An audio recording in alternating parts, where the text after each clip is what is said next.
spiritually asleep, spiritually aware, spiritually awakened, spiritually enlightened. What do they all mean? I'm here to help shed a light on all of those stages of the spiritual journey. Welcome to my channel. My name is Lita and this is Love, Scorpio, Moon. So let's make a really strong analogy here of the journey. If you're on this page, if you're looking for this, there is a stage in your life that you're curious or you have experienced an awakening, and this is how you found my page and this video. So let's start with the spiritual asleep stage. How do we explain this? So being spiritually asleep means that you have absolutely zero understanding that there is anything outside of, let's make the analogy of a prison cell. That prison cell is comfortable, you've got your bed, you've got your Netflix, you've got your Doritos, you are happy, you've got your job, you've got money coming in the bank, you are going out on a weekend, and you've got a partner, you might be married with kids. Life is good. There is nothing outside that you are requesting, there's nothing outside that you feel like you're missing. That really can be the asleep stage. Now, that isn't the whole picture of everybody that is asleep. But there's no inclination to understand life on a deeper level, or there's no comprehension of that at this time. So when you're in that prison cell, you don't know there's an outside.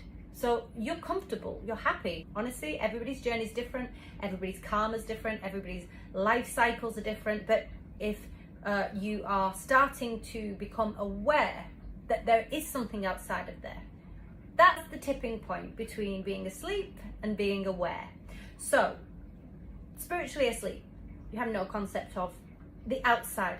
You might kind of hear people talking about spirit and spiritual things and think they're all a bit mad because you've not experienced any of it, and that's totally fine.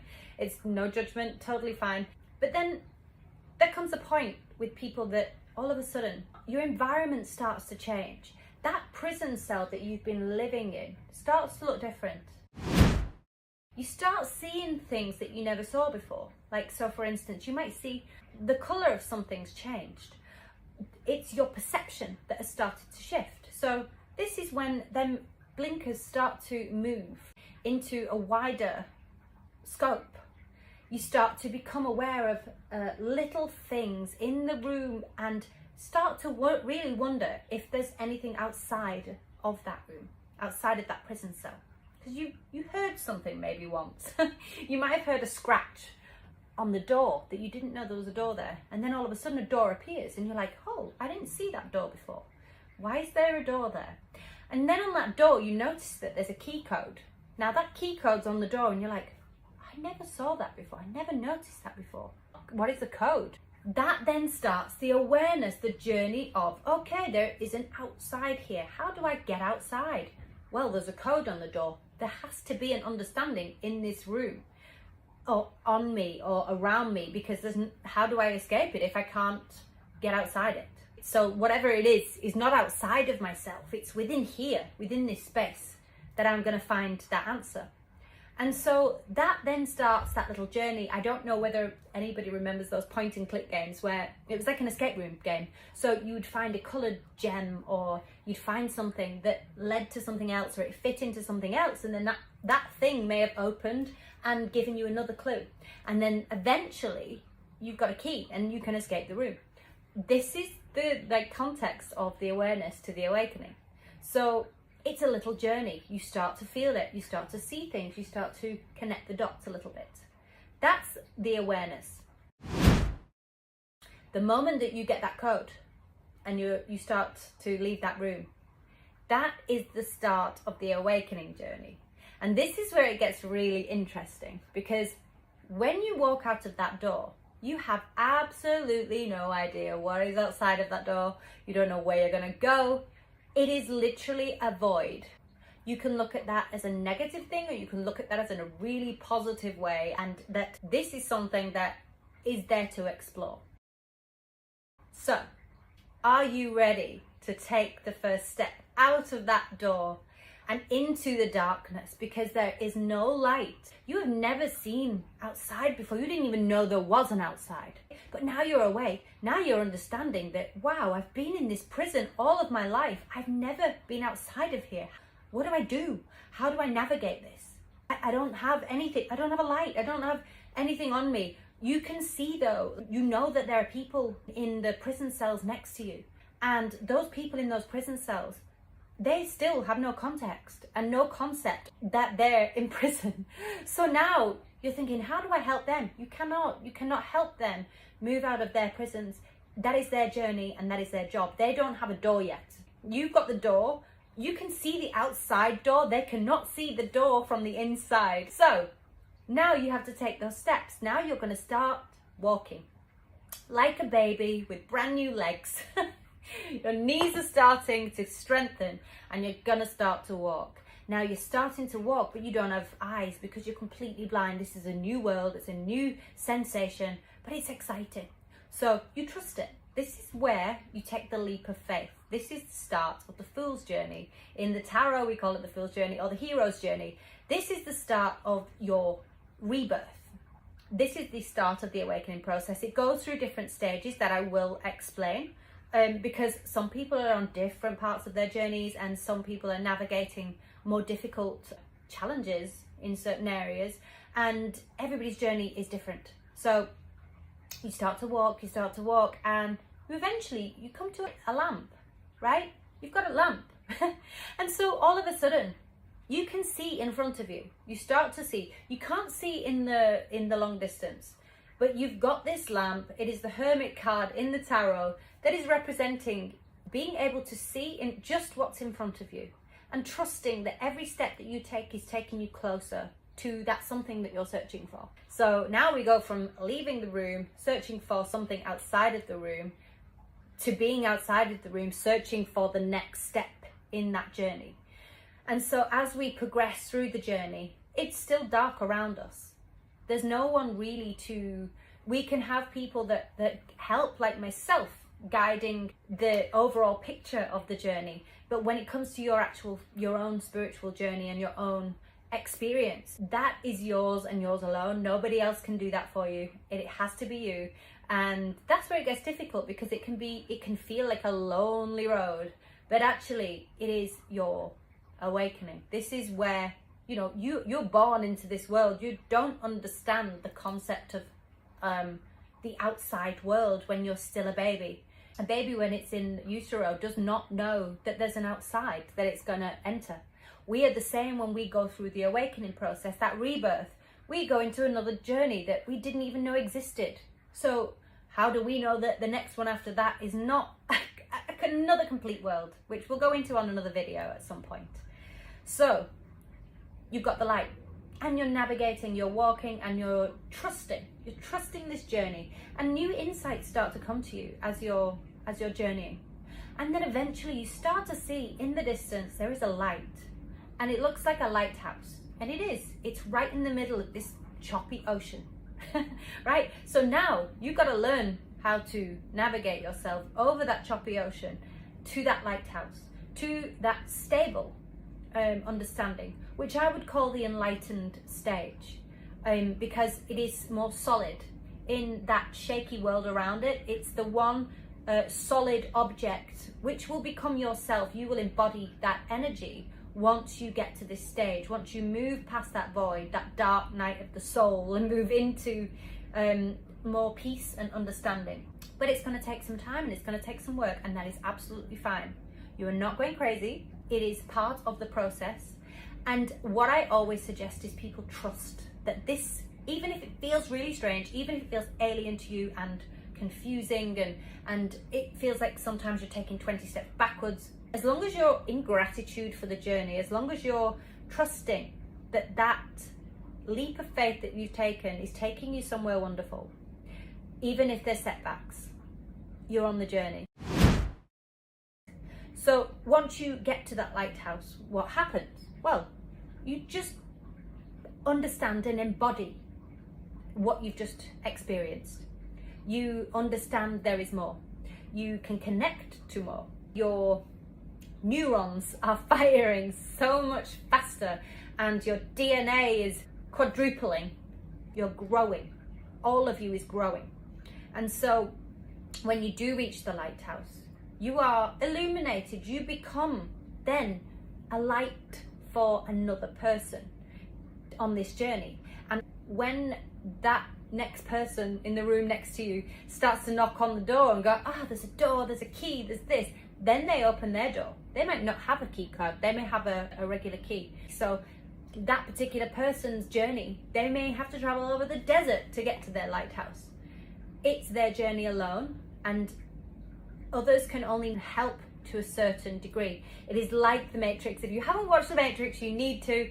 And it's when like Morpheus says, I can only show you the door. I can't walk through it with you. You have to do the work to get to the next step of your journey. One thing I'll always say is that when you do get to that end, which you will, because if you trust and really trust it in a way that you've never trusted anything before, this is the surrender, right? And the ego, our human ego self, does not like to give up its authority over us. The soul is very quiet and the spirit is very quiet. So when it comes to going through that stage, you have to listen to the soul and you have to trust it. And this is where meditation is super important on this journey, because it will close and focus the mind in a way that you can't have when you've got all of this chatter going on. When you start to meditate, you direct your thoughts and your focus to one point. And what that does is it allows all of the noise to go away, and you can listen to one radio station instead of 17 radio stations. So at this point, you're ready to be that beacon, and you're ready then to share that light with other people. But one of the most important things to remember is just because you are that light now does not mean that the work stops. It doesn't mean that you have reached totality. Ultimate enlightenment is when your body dissolves into light, right? And that you don't do while we're on this physical 3D plane. We are here to learn. And so even if you're enlightened and you are illuminated to the understanding of what this world is and knowing that there's more after this, does it ever end? No, it doesn't end, because energy never dies. It just keeps changing. And so it transforms into another form. So we are just continuously moving this energy and purging and becoming lighter. It's a very scientific process. You just don't know until you're activated. And sometimes that activation can happen without you even recognizing that it's happening. But it's happening more and more now as the Earth's frequency is raising. We are seeing more and more people wake up, helping each other. It is a chain reaction. So one person's enlightenment, or one person being that beacon, then navigates other people to knowing that they can also become that. Because they can't reach your beacon. It's not about that. It's about them then going on their own journey, knowing that they can become this solid lighthouse, or a star, if you like. We can look at it as being a star. You're in that space now. You are visible to others to be able to see that they can also become that star. And that is one of those stages. Now, there is a saying which is in the Bible, and I'm not religious, but I do believe that the Bible is a full book of codes and full of information that is relevant. It's just that it's read in the wrong context. However, there is a wording that says, keep the oil in the lamp burning. Now, what does that mean? That means that you still have to put in the work after you reach that enlightened stage. Just because you've got the light on doesn't mean that it's always going to be charged. You have to tend to that. There's also a saying which is, before enlightenment, chop wood, carry water. After enlightenment, chop wood, carry water. You've probably heard it. But this is very, very relevant, because we don't want to fall into that spiritual trap, which is another trap of the ego mind, which tells you that I'm enlightened, I'm done, my work's done. No, your work's never done. As long as you're on this plane, your work hasn't finished. And so now you become of service. So all of that time before, we are normally for self, and we're doing things for selfish reasons. Now, selfishness is it can be seen as not a good thing, right? But what do we know? All we have learned and been programmed to believe is that we need to earn money, we need to do this and, you know, look after ourselves, living very much in that root chakra, living in the lower energies of our body and our energy centers. The moment that you start to lift that vibration and move into the higher energies of your instrument is when you start to serve others without conditions. That's what we're here to do. We're here to help each other. This is where we're at now, from the being asleep to becoming enlightened and all the in-between stages of that process.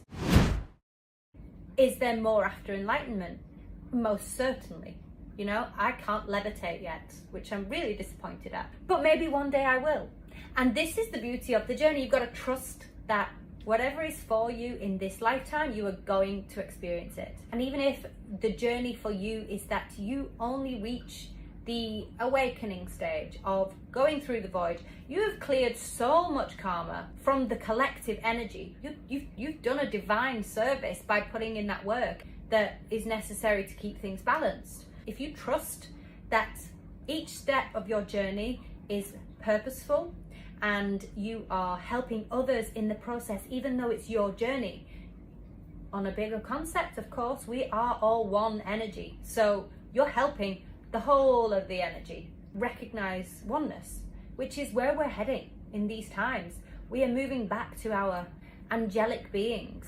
So once we understand that and we can move back into that energy, that light, we're bringing balance back to the world as it is right now, which has been a very destructive place. But don't forget that both of these things exist in tandem. They're not separate from each other. They're both the same yardstick. One is chaos, the other is, you know, opposite. To come to balance, we need to find the middle ground. But none of them can exist without the other to some degree. So we have to remember that too. I hope you found this helpful. And please do click the link, subscribe. And if you have any subjects that you would like to talk about or you want me to discuss on this channel, let me know. Click the like button if you enjoyed this and you got some good information from here. I am more than happy to share whatever people need to hear. There are so many words and big words and confusing things and from different cultures and all of this stuff that gets very confusing on the spiritual journey because we don't know where to turn. And let me tell you, the best place for you to look is in here. Meditation and introspection is where you get all of that information. It's so important that you do that to clear the mind, to tune into the soul. And it's all great watching videos like this, myself, other people that have gone through the process, but don't try to follow anybody else's path because you'll end up getting lost in the abyss. You've got to follow your own road, and that own road is only mapped out for you in your soul. Thank you so much, guys. I really appreciate you being here, and I hope you found some useful information, insightful stuff for you on your own journey, and I wish you all the best. Sending you so much love, and I will see you soon. Mwah.